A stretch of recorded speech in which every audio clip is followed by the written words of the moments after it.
Hey guys, so I'm gonna show you guys how to replace the evaporative canister. So the issue with this is it went out on me. So miraculously my car passed smog before this actually went out. It's a good thing.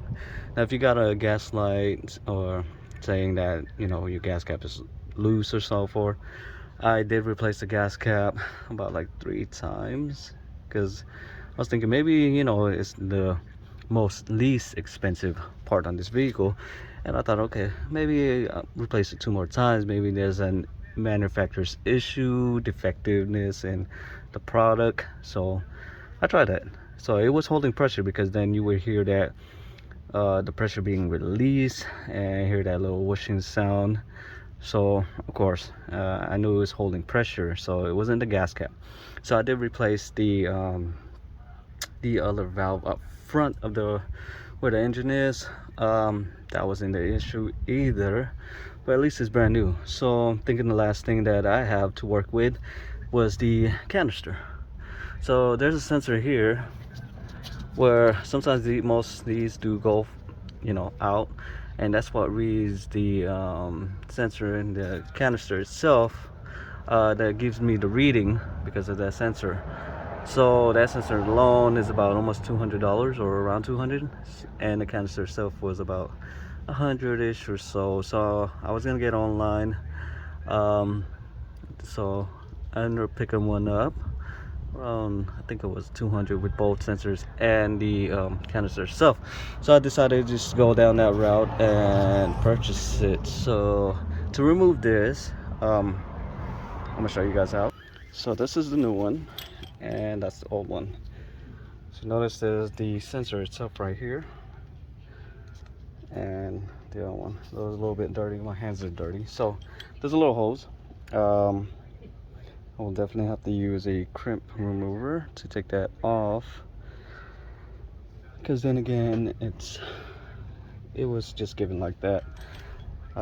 It is a little bit more difficult to remove, so you might end up having to cut that. Hopefully not. That's what happened with the front one, and I did have to replace the tubing. So it's not that hard. I mean, you just gotta buy a tubing from my auto parts store, and so actually I didn't really need to buy a new hose. So as long as I'm able to take it off, just gotta use one of these I forgot what these wrenches are called, but if you want the number, it is 8551250C. I purchased this on Amazon itself. What kind of wrench is this? Just look for a hose clamp wrench, but basically it's just that kind. So you want to just remove it from one end, crimp it down just like that, and then pop it out and just kind of slide it up. It'll come off. Now these are specially made for German vehicles, so it's not the screw-on type where you use a Phillips or flathead. A little bit more advanced. So to remove this, let's get back to this. You're gonna have to hit it from the bottom, push it back up, and it'll pop right out. So right now I have some obstacles in the way, so I have to remove the heat shield for my exhaust.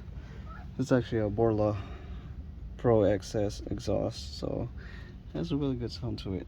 Fortunately, the guy that did the installation kind of wasn't that great, so what I'll probably do is wire brush this down, make it a little bit more cleaner, use the mother's wax and to make it look a little bit more shiny like that. So I'm gonna remove the little 10mm bolt screws, the nuts, and bring that down, because basically the canister is being blocked. So I can't remove the exhaust guard shield because then there's barely any space up here. The person that installed the exhaust should have made this exhaust a little bit more this way. Actually, this way. It's too close to here. I didn't like the way how he did the installation for this. That side's more hidden. It's more up and it's more out that way. I need to get this redone. So what I did is just kind of, you know, bent it a little bit out. So to remove this, basically gonna get a hammer or mallet. If you mallet, it's more preferable so you don't damage it, just in case. So I hit it from the bottom a little bit more, and it pops right out. So it is still gonna be on there. Just be very careful not to break any hose pieces. This one's easy. You're just gonna have to push underneath here and on top and pull it out. Same thing as this, using that little plier made for that, and then basically I'm gonna show you guys the installation after that. There's a tab on top and underneath, so you're gonna have to push them both together, and then so the hardest part was just to remove this. It was so much easier without it being installed. So what I use is the same method that I did with the other one to remove it. And basically just go inside the little hose, kind of wiggle it out. I couldn't find my flathead. That would have made things a lot easier. So you kind of slide your flathead in, or one of these little anything that's flat. You can get inside the hose and kind of pry it out, push it out. So that's what I did. Now got the old one out, we're gonna install the new one. So you can see how you can take it off. So there are little sections where it kind of slides in. So that's why I mentioned you have to hit it from the bottom and lift it up to remove it. So that's it. So after that, I'm just gonna do a little quick clean real quick, guys. Okay, so we have the matching numbers.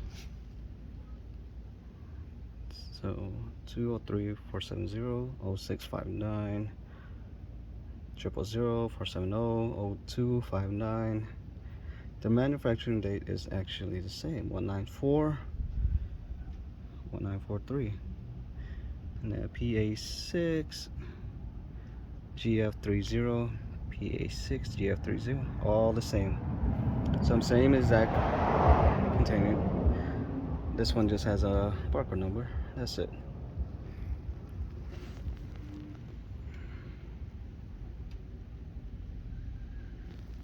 Alright guys, so I'm gonna install a new one, which is this, and that's the old one. Okay, so the most difficult part is actually putting this back in.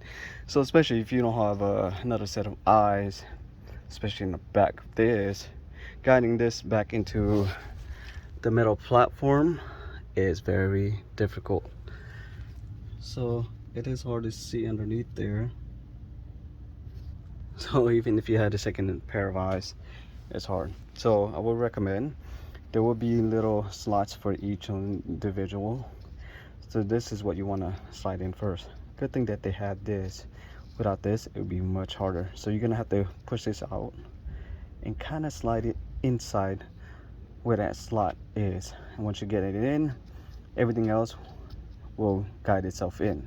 This is your main guide to help you also guide these other two into those two slots for it to actually be back in place. So once you're done, basically that's it. So I gotta plug the sensor back in and that hose, and that's it, guys. Excuse me. So let me know if you guys got any questions. I definitely will answer them. Hopefully you enjoyed the video as much as, you know, trying to get my hands dirty. So that's about it, guys. Hopefully, you know, next time, maybe if you guys got any easier methods, let me know. Definitely will be helpful. Same thing with the clamp. I put it back in. You really got to squeeze it on there tightly. So otherwise, if you can't, just get, you know, the regular hose clamps that you just screw down.